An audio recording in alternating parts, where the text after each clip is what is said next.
Hello, this is Willie with the Basement Kings. We are in Lavon, Texas, working on our Lavon project. And today I'm going to show you about stress cracks. Now, the walls have been poured about a little over 3 weeks ago. And the temperatures have gotten very high here. And it's been, for the last week and a half, the temperatures are over in excess of 108, some occasions 110. It's supposed to be 105 or 6 today. And you'll get stress cracks on your concrete. See this? See, those are stress cracks. Let me make it a little bit larger so you can see it. See it? The little schist coming around down here. It breaks almost like, and you'll see them, and they will form in a lot of different places. They're not structural, but what they will cause is, if they're continued, they will cause spalding, like here at the bottom. Now, spalding, you're going to want to repair.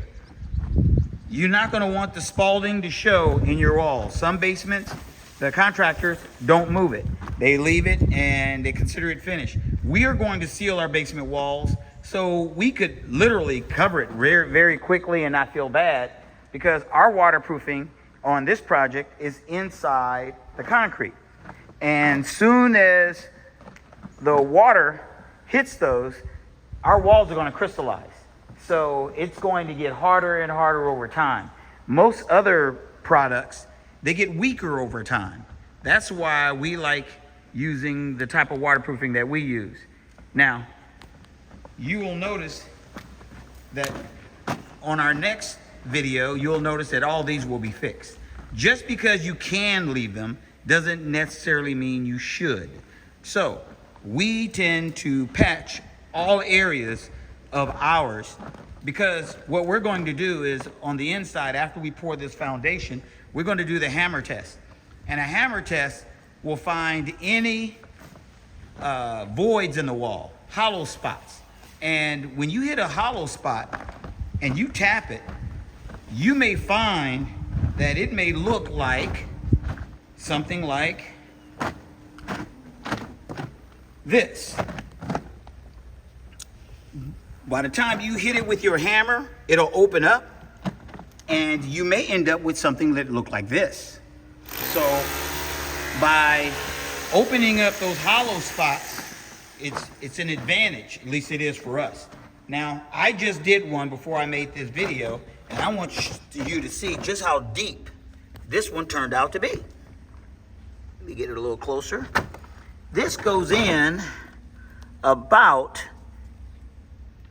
an inch and a half into the wall.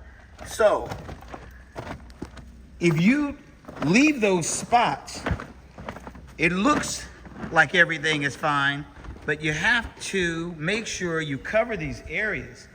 And some areas will surprise you. Corners definitely have to be checked, because this was a corner that looked like this until I got my hammer and tapped it out. And when I finished, you see how far it went in? I will fill that in with waterproof grout and then cover it with a separate product, T1, and show you when it's finished. But you will notice that you dot your I's and cross your T's in your basements, because you're only going to get one chance to do it right the first time. And that's what we're going to do. So I will walk outside and show you what it looks like after these areas. You know what? Let's do it now. Let's go up and check and see what it looks like after those areas have been touched up.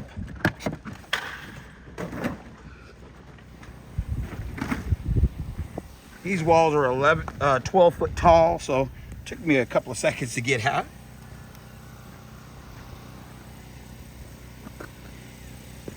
You can see this project is pretty large.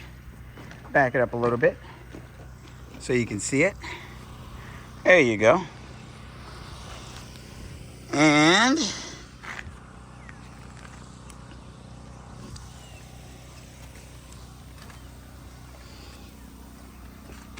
you will see that I'm a fanatic when it comes to making sure that I have no damaged walls. You see? We vibrated this wall, but it was so hot.